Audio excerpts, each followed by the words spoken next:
Google Earth KML files together, and I learned that you can do this little tour functionality. So I figured I'd walk everybody through it just for fun because I can't get enough of this stuff.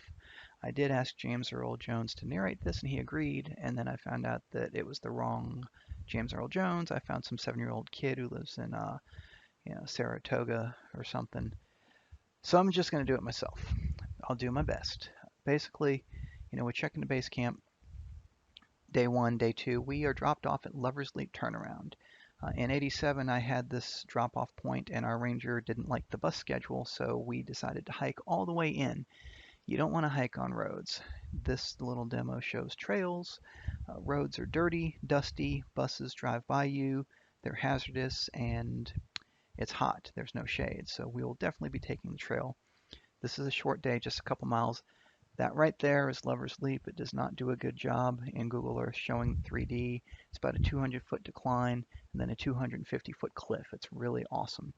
Um, there's some water tanks down here. Back in the day, you used to have to use creeks, but now they have solar panels that pump the water up into these tanks so you can get a lot more easier. Lover's Leap is a ranger training day. They will tell us everything we need to know. Better than I ever could and more up to date. Things change, policies change. So they'll give us the latest and greatest information. Day 2 is just a couple miles again. We go up about 900 feet from Lover's Leap to Crater Lake. That huge mountain directly in front of us is Trail Peak. That's where the B-54 bomber crashed back in the 40s. It's not on our itinerary. I hope we get some free time and able to do it, but that's as time permits. This is Crater Lake coming up. It is one of my favorite campsites. It's Logger Camp, spar pole climbing. They have one of the best campfire programs and one of the best campfire venues. The view of Tooth Ridge is just phenomenal. They used to have log rolling in this camp, but my understanding is somebody got hurt, so they don't do that anymore. Trail Peak's just a couple miles away. It's one of 6 peaks in the South Country. North Country has 1. Day 4 already, 2.5 miles. We actually go down about 400 feet today. The ranger leaves us. They taught us what we need to know, and then they let us go. This is actually our conservation day. We have to do some work, 4 hours to get our patch. Could be removing trees, could be crushing rocks, who knows. But we're going to hike afterwards to Miners Park. Those boulders up on the right are called Betty's Bra, and that is where we will be climbing. And then day 5, 4.5 miles. We go up 1,000 feet. This will be Isaac's birthday. It's our longest day so far, but you start getting into the groove at some point, and the itinerary is designed to work your way up. You start getting used to things, and it becomes ordinary. Switchbacks. Switchbacks are your friend. They seem like a beatdown, but they serve a purpose. This valley we're hiking up just looks beautiful. There's probably a stream in here, and we'll probably cross it 100 times. Sometimes it gets a little frustrating, but it's worth it. It's really the path of least resistance. You used to have to hike up and over Black Mountain, which is generally considered one of the hardest peaks on the ranch. This seems to be a newer, more direct route than when I went there 35 years ago. Black Mountain is the Civil War settlers camp. They have black powder and blacksmithing. Again, this is a longer day. I was going quick on this first 4 days because each of them was only a mile or two, but here we are, 4.5 miles, so I actually have some time to think and talk and not babble. And pause. What did I miss from before? I don't know. I'll catch up. Oh, Lover's Leap. Wilderness First Day gentleman said that was one of his absolute favorite places. I've never been to the top of it, even though I've been by the camp, because we hiked in on the road. So here's Black Mountain. My understanding is Black Mountain is one of the only staff camps that does not have road access. Everything has to be hiked in. For that reason, you cannot leave trash with the Black Mountain staff. You have to carry it out. There's some more of those switchbacks. Notice the terrain. Notice, how green it is. Down in base camp, it's pretty dry. You're at 7,000 feet, but now we're getting up to 9,000 feet. Got a lot more cooler temperatures, water. The vegetation changes. You go from scrub oak to pines to aspens. It's really gorgeous. Here we're hiking along the road, but not on it. That is up to the crew. Sometimes you might want to go on the road if it's much shorter. You guys will figure it out. That's your job. But this is day 6. We go up a few hundred feet. Beaubien camp is ahead of us. I've actually got the trail taking us to Beaubien and then out.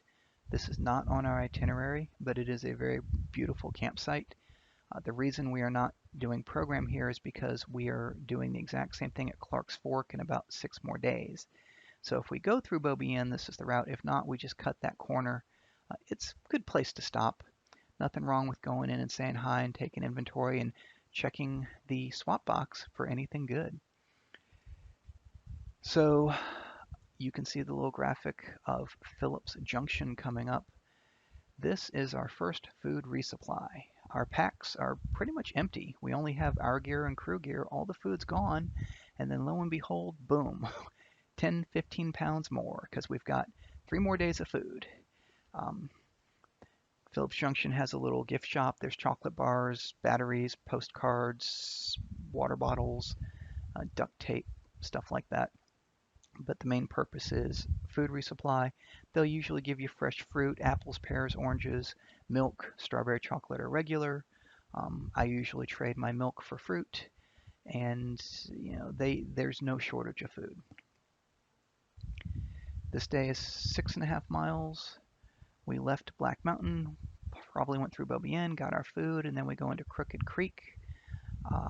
I've passed through here. I've never camped. I've heard very good things. It is a homesteader camp where you milk cows, feed chickens, muck out the stalls, and basically have fun working.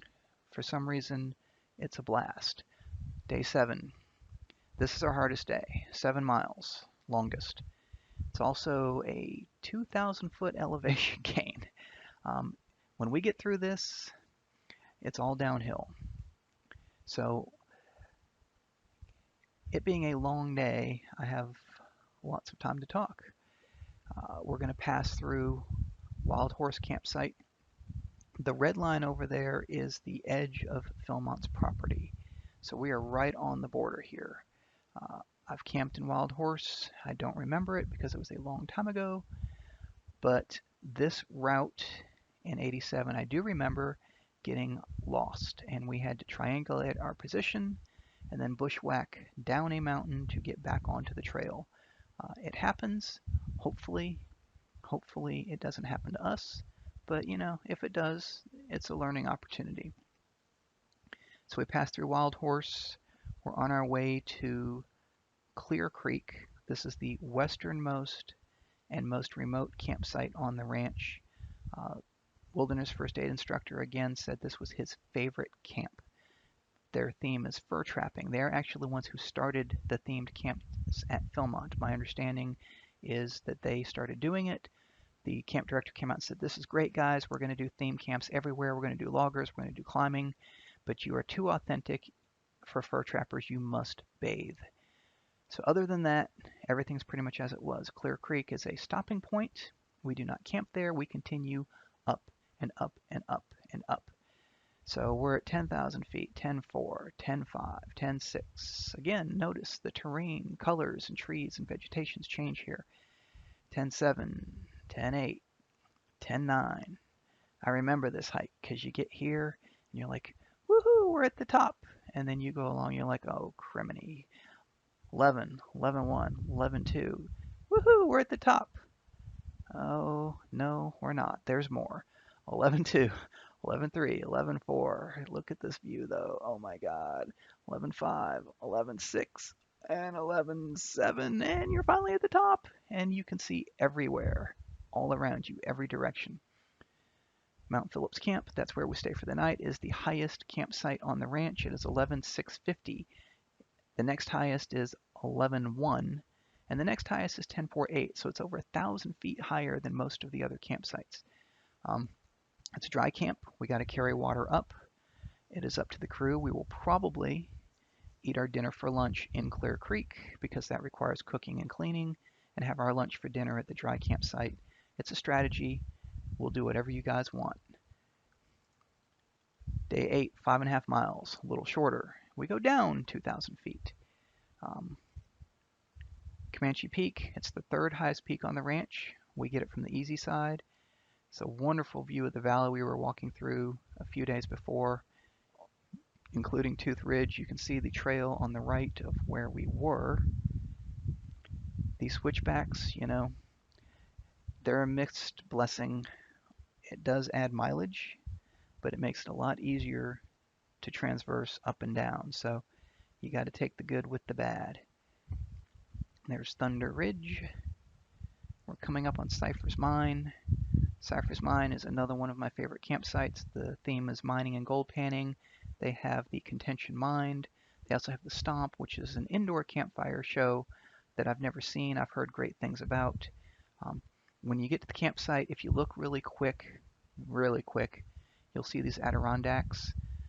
They're these three-walled buildings. This is where we camp because the ground is too rocky for tents.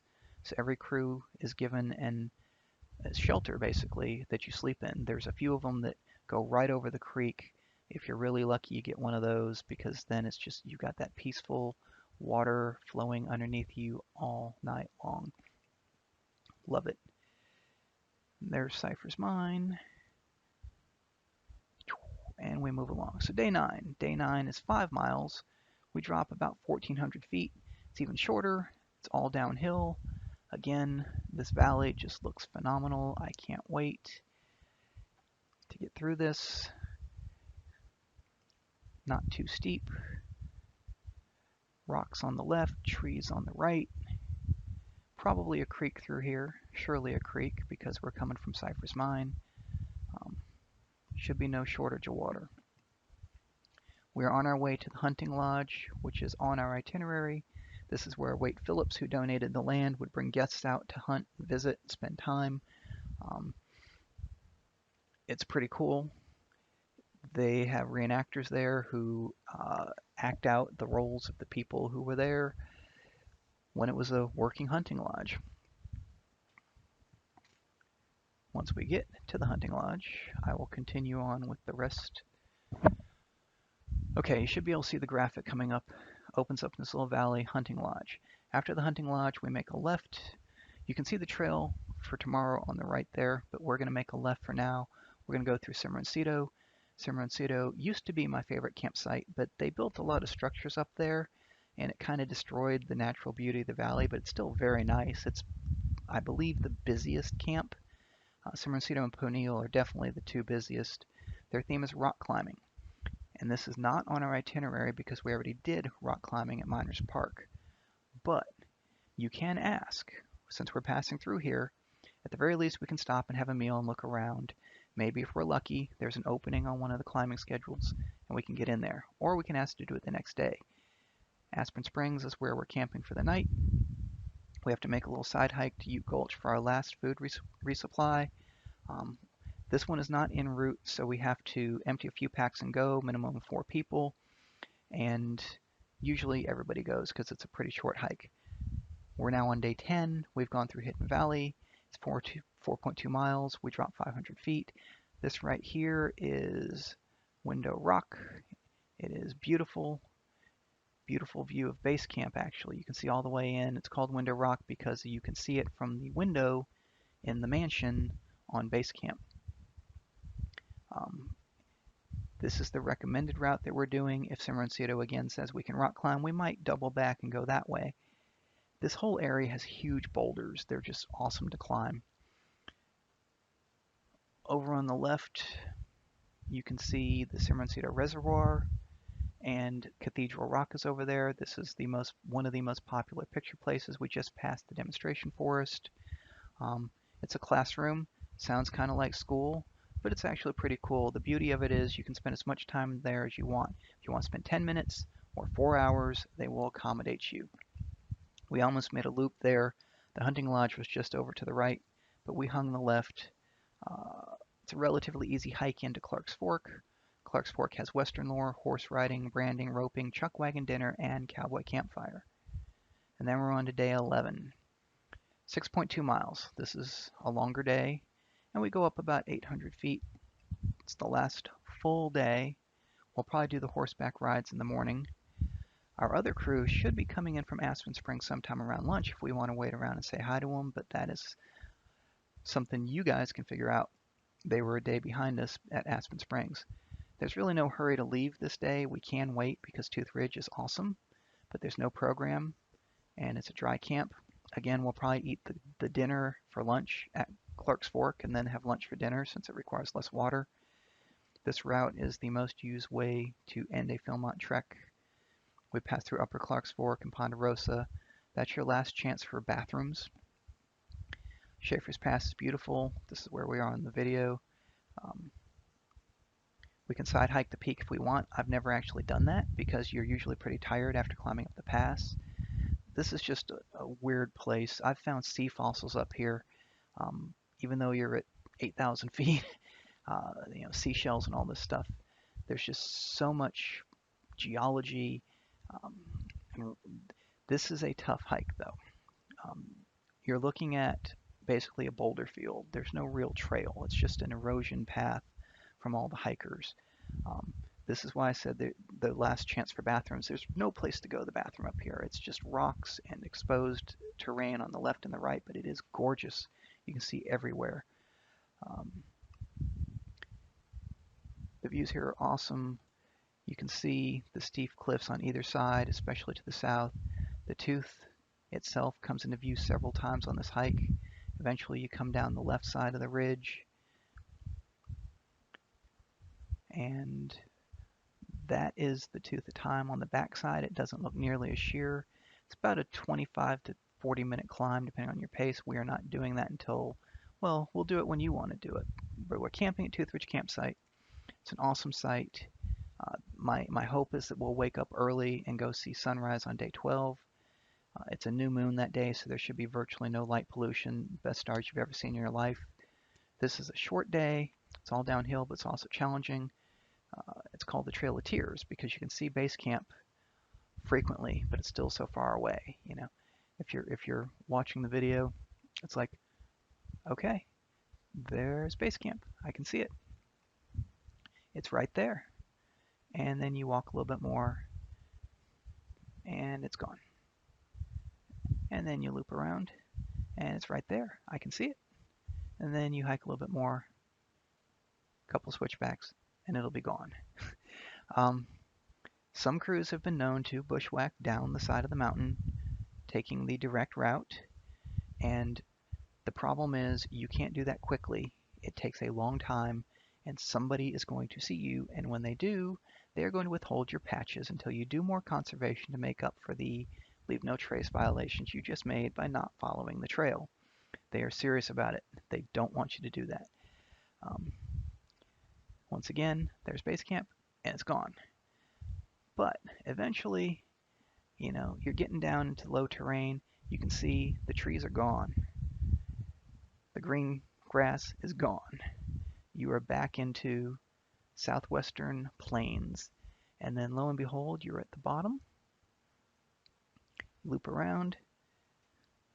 There's the finish line. You take your pictures. You hike back in base camp and turn in your gear. Overall, with outside hikes, we hike about 49 miles. Add to that Lover's Leap, Trail Peak, the Conservation, Ute Gulch, etc. That's what the itinerary comes up with. It's 58. Most are optional, but I definitely recommend going because, if you want to sit and nap, you could do that at home. This is something once in a lifetime chance. Take advantage. Close this out. I've mentioned people need to be familiar with Philmont hymn, so I'm going to throw that music on there. You don't have to memorize the words, but be familiar with the hymn. They'll flash the words up at campfire. I'm not going to sing it for you. I downloaded it off YouTube, but I'll throw a couple pictures up of some of the landmarks we'll be seeing. And if you have any questions, I'm always willing to answer them. So excited. We leave in 19 days. Thanks all. Bye.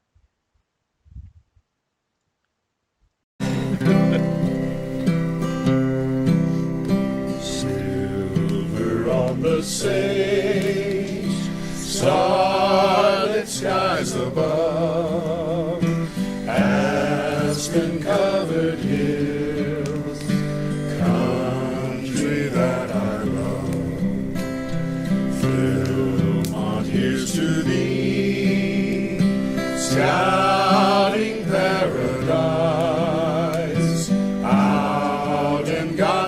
country tonight. Wind in whispering pines, eagles soaring high, purple mountains rise against an azure sky. Philmont, here's to thee, scouting paradise, out in God's country tonight.